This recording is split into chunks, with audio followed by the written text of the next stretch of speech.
తెలంగాణ రాష్ట్ర వ్యాప్తంగా కూడా సర్పంచ్ ఎలక్షన్లకి జోరుగా ప్రచారాలు కొనసాగుతున్న తరుణంలో ప్రత్యేకంగా సూర్యాపేట జిల్లాలో 486 గ్రామ పంచాయతీలకి ఎన్నికలు జరుగుతున్నాయి. ఎలక్షన్ కమిషన్ ఇప్పటికే ఫేజ్ 1, ఫేజ్ 2, ఫేజ్ 3 కింద విభజించారు. ఆల్మోస్ట్ ఈరోజు ఫేజ్ 1 కింద ఎలక్షన్ జరిగింది. కౌంటింగ్ కూడా ప్రారంభమైంది. ఫేజ్ 1 అయిపోతుంది. ఫేజ్ 2 కింద 14వ తారీఖు ఎన్నికలు జరగబోతున్నాయి. ఏ గ్రామంలో చూసినా కానీ కాంగ్రెస్ పార్టీ బలపరిచిన అభ్యర్థులు కావచ్చు, ప్రత్యర్థులు కావచ్చు, లేకపోతే ప్రతిపక్ష పార్టీలు కావచ్చు, బట్టి ప్రచారాలు మొత్తానికి జోరుగా కొనసాగుతున్నాయి.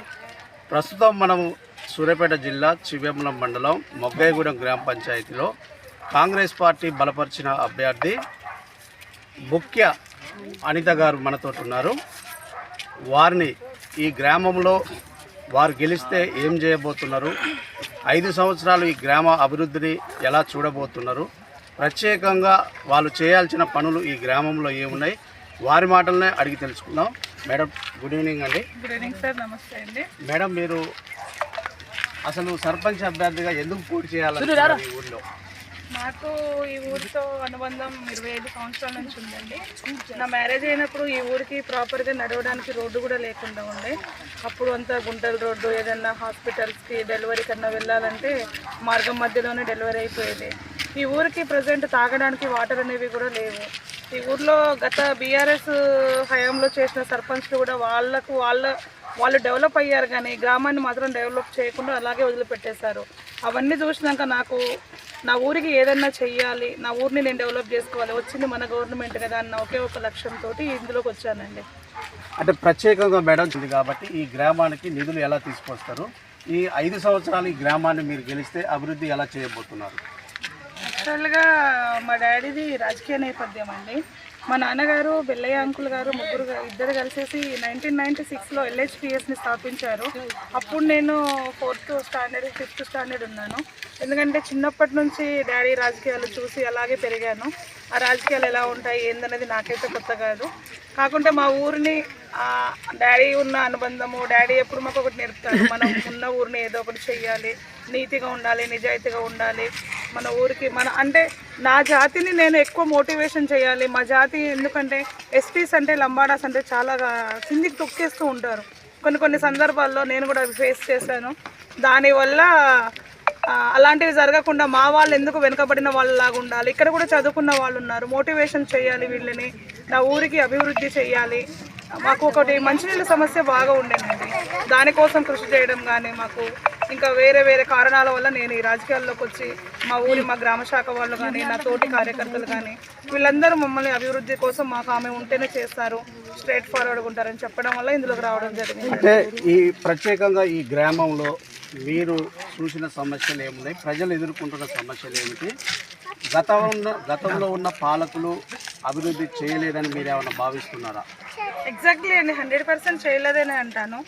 ఎందుకంటే మా ఊరు ఒక చందుపట్ల నుంచి 3 కిలోమీటర్ డిస్టెన్స్లో ఉంటుంది అన్నట్టు. ఆ 3 కిలోమీటర్ డిస్టెన్స్లో ఏం జరుగుతుంది ఏందనేది ఒక్క అధికారి రారు, ఎవరు పట్టించుకోరు, దీన్ని అలాగే వదిలేశారు. అంతకుముందు డెవలప్మెంట్ అనేది లేదు. గత 70 సంవత్సరాల క్రితం ఈ ఊరు ఏర్పడ్డదంట. అప్పటి నుంచి అలాగే ఉన్నారు.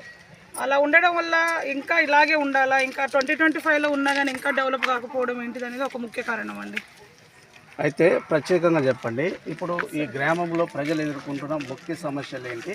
ఒకవేళ మీరు అధికారంలోకి వచ్చిన తర్వాత ఆ సమస్యలని తీర్చడానికి మీకు ఎంత సమయం పడుతుంది?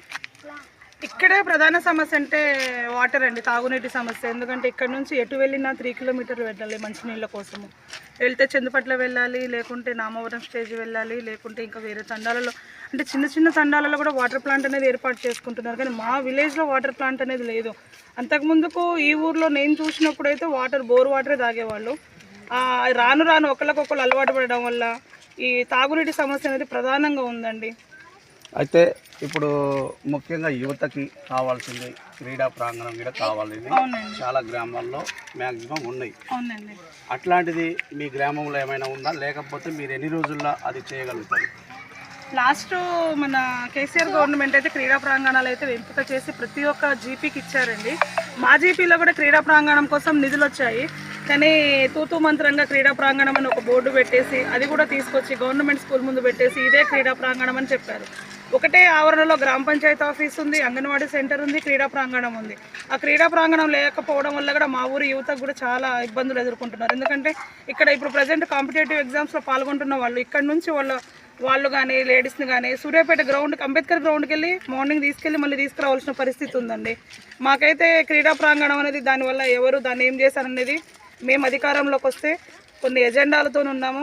అధికారంలోకి వచ్చినాక గతంలో ఏమేమి చేసావో అవి మాత్రం తప్పకుండా అన్ని బయటకు తీపిస్తామండి. ప్రత్యేకంగా చెప్పండి మేడం, ఇప్పుడు ఎప్పుడు జరిగినట్టు కాకుండా మీరు గెలిస్తే ప్రత్యేకంగా ఈ 5 సంవత్సరాలు ఈ గ్రామాన్ని ఎలా అభివృద్ధి చేయాలనుకుంటున్నారు?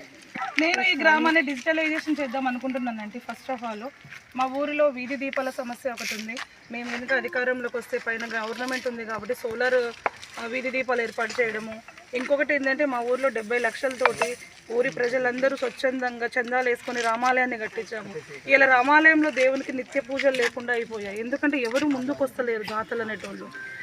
నాకైతే నేను గెలిచినాక ఏదైతే గౌరవ వేతనంగా నాకు ఇస్తామనుకుంటున్నారో ఆ శాలరీని కూడా నేను మా గుడికి పూజారికి ఇచ్చేసి నేను పీరియడ్లో ఉన్నన్ని రోజులు పూజలు నిత్య పూజలు జరిగే విధంగా చూసుకోవాలనుకుంటున్నానండి. ఇంకొకటి తాగునీటి సమస్య. మేము వచ్చిన వెంటనే ఫస్ట్ అయితే వాటర్ ప్లాంట్ ఒకటి ఏర్పాటు చేయాలనుకుంటున్నాము. ఇంకొకటి మా ఊరికి ప్రతి ఒక్క ఊరికి బతుకమ్మలు ఆడుకోవడానికి మినీ మన బతుకమ్మ ప్రాంగణాలు అవి ఉన్నాయి. మా ఊరికి అది లేదు. ఎక్కడన్నా కొంచెం ఇబ్బంది పడాల్సి వస్తుంది మహిళలు, దానికోసం కూడా ఒకటి ఏర్పాటు చేద్దాం అనుకుంటున్నాను. ప్రత్యేకంగా ఈ 5 సంవత్సరాలు మీరు గెలిస్తే ఈ మొగ్గేగూడ గ్రామ పంచాయతీ చుట్టూ ఉన్న 2 తండాలు కలిపి మొత్తం ఈ గ్రామ ప్రజలకు స్పెషల్గా మీ 5 సంవత్సరాల పరిపాలన ఎలా ఉండబోతుంది? మా 5 సంవత్సరాల పరిపాలన ఎప్పటికీ గుర్తుండిపోయేలాగా చేద్దాం అనుకుంటున్నానండి. మా జీపీలో ఇంకొక మెయిన్ ప్రాబ్లం ఏంటంటే చెందుపట్ల నుంచి వెంకటతండకి ప్రాపర్ రోడ్ అనేది లేదు. అక్కడ ప్రజలు పాపం చాలా ఇబ్బందులు ఎదుర్కొంటున్నాను. కొన్నిసార్లు అయితే వాళ్ళు లోడ్లు వేసుకొని ట్రక్స్ కింద పడ్డ సందర్భాలు కూడా ఉన్నాయి. అదొకటి సర్వోత్తమ్ సార్కి చెప్పేసి అదొకటి శాంక్షనింగ్ పెట్టేస్తే అది లైఫ్ టైం మనకు మెమరబుల్గా ఉంటుందండి. ఓకే, మొత్తానికి ఈ 5 సంవత్సరాలు మీరు గెలిచిన తర్వాత మీరు ఏదైతే ఈరోజు మాట్లాడిరో ప్రజలకి అవి నెరవేర్చాలని అందరూ ఇక్కడ ఉన్న ప్రజలు కూడా కోరుకుంటున్నారు. ఈ 5 సంవత్సరాలు మీరు ఒకవేళ గెలిచిన తర్వాత ప్రభుత్వం నిధులు ఇవ్వలేదనో లేకపోతే ప్రభుత్వం నుంచి ఫండ్స్ రాలేదనో అట్లాంటివి ఏమైనా చెప్పే అవకాశం ఉండి అభివృద్ధి ఆగే అవకాశం ఉందా? అలాంటి సమస్య అయితే ఏమి ఉండదండి. ప్రజెంట్ అయితే కాంగ్రెస్ గవర్నమెంట్ ఉంది. నేను కూడా ఒక కాంగ్రెస్ అభ్యర్థిగానే బరిలోకి దిగాను. 100% గెలుపు రావాలని ప్రజల నుంచి కోరుకుంటున్నాను. ఎందుకంటే ప్రజలు కావాలి అంటే కొంచెం స్ట్రైట్ ఫార్వర్డ్ ఉంటావు, సాధిస్తావు, ఏదైనా తీసుకొస్తావు అనే ఒక నమ్మకం వాళ్ళకు ఉంది కాబట్టి నేను 100% ఇవ్వాలనుకుంటున్నాను. 100 రోజులు మీరు చేయగలిగే ఒక 3 ముఖ్యమైన పనులు ఏమిటి? First of all water plant ఏర్పాటు అండి. సెకండ్ వన్ రోడ్ అండి. Third one drainage. చాలా సమస్య ఉందండి డ్రైనేజ్కి. ఊరిని కొంచెం ప్రక్షాళన లెక్క చేద్దాం అనుకుంటున్నాను. మేడం చెప్పండి, గవర్నమెంట్ స్కూల్స్ ఉంటున్నారు, స్కూల్లో పిల్లలకు కానీ చదువుకునే పిల్లలకు కానీ మీరు ఎలాంటి నిర్ణయాలు తీసుకోబోతున్నారు? యాక్చువల్గా ఇక్కడ గవర్నమెంట్ స్కూల్ అనేది ఉండదండి. అయితే ఇక్కడ పిల్లలు లేకపోవడం వల్ల సార్ని ఇక్కడ ఉన్న టీచర్ని అయితే డిప్యుటేషన్ మీద పంపించేశారు. ప్రజెంట్ ఉన్న ఒక 5-6 మంది పిల్లలు అయితే బయట ప్రైవేట్ స్కూళ్ళలోకి వెళ్తున్నారు. ఇంకా ఎవరన్నా పిల్లలు ఒక 10-15 మెంబర్స్ పిల్లలు ఉంటే మన సర్వోత్తమ్ సార్తో మాట్లాడి ఇక్కడ ఒక టీచర్ని అపాయింటెడ్ చేసి కొంచెం ఇంగ్లీష్ మీడియం పెట్టించే ప్లానింగ్ చేద్దాం అనుకుంటున్నానండి. చాలా వరకు రేషన్ కార్డులు కావచ్చు, ఇందిరమ్మ ఇల్లు కావచ్చు రాని వాళ్ళు ఉన్నారు. ఒకవేళ మీరు అధికారంలోకి వచ్చిన తర్వాత మీ గ్రామంలో అలాంటి వారిని ఏమైనా వెరిఫై చేసి వాళ్ళకి ఇచ్చే అవకాశాలు ఉన్నాయా? అర్హులున్న లబ్ధిదారులకైతే కంపల్సరీ ఇందిరమ్మ ఇల్లు కానీ వాళ్ళు పెన్షన్కి ఎలిజిబుల్ అయితే పెన్షన్ ఇప్పించడం, రేషన్ కార్డులు లేని వాళ్ళకి రేషన్ కార్డులు ఇప్పించడం జరుగుతుందండి తప్పకుండా. ఓకే, మొత్తానికి మొగ్గేగూడెం గ్రామ పంచాయతీలో ముఖ్య అనిత గారు చెప్పేది ఏంటంటే మేము కంపల్సరీ గెలిచిన తర్వాత ఈ 5 సంవత్సరాలు మా గ్రామాన్ని ఎక్కడ లేనంత విధంగా డిజిటలైజేషన్ చేసుకుంటూ మరి గుర్తుండిపోయే లెవెల్లో మేము అభివృద్ధి చేయడానికి నా వంతు నేను కృషి చేస్తాను. మరి కాంగ్రెస్ పార్టీ అభ్యర్థిగా నన్ను నిలబెట్టిర్రు. మరి అధికారంలో కూడా కాంగ్రెస్ పార్టీ ఉంది కాబట్టి నిధులు తీసుకొచ్చి నేను నా వంతు గ్రామ పంచాయతీని అభివృద్ధి చేయడానికి నేను చేస్తానని చెప్తున్నారు. మరి ఈ 5 సంవత్సరాలలో అభివృద్ధి చూడాలని చెప్పేసి వారైతేనే మంచిగా చేస్తారని ప్రజలు కూడా ఇక్కడ చూస్తుంటే చాలామంది వారి తరపున నిలబడటం జరిగింది. మరి ప్రజలకు కూడా ఏంటంటే ఒక నమ్మకం, వీరైతేనే చేయగలుగుతారు అనేది చాలామంది మరి ఇక్కడ ఉన్న వాళ్ళు చూస్తే ఉత్సాహం కనపడుతుంది. మేడం, మరి మొత్తానికైతే ఈ మొగ్గయ్యగూడెం ప్రజలకి సందేశం ఏంటి? సార్, నేనైతే నిస్వార్థంగా సేవ చేయాలి అనుకుంటున్నాను. ప్రజలకి ఎలాంటి లాభాలకు లోబీలకు పాల్పడకుండా ప్రభుత్వం నుంచి వచ్చే పథకాలని నేరుగా లబ్ధిదారులకు చేకూరాలని నేను కోరుకుంటున్నానండి. Okay, thank you. ఇప్పుడు మొత్తానికైతే మేడం చెప్పేది ఏంటంటే నేను కంపల్సరీ అర్హులైన వారికి ప్రత్యేకంగా న్యాయం జరగాలి. ఎవరైతే పేదవారు ఉన్నారో ప్రభుత్వం చేస్తున్న పథకాలు కావచ్చు, ఏదైనా బెనిఫిట్స్ మొత్తం వాళ్ళకి లేని వారికి, మరి చాలా పేదవాళ్ళు ఉంటే వాళ్ళకి ఖచ్చితంగా న్యాయం జరగాల. నా వంతు న్యాయం చేస్తానని చెప్పేసి మేడం గారు చెప్తున్నారు. విజువల్ న్యూస్తో వెంకన్న, V5 న్యూస్, సూర్యాపేట.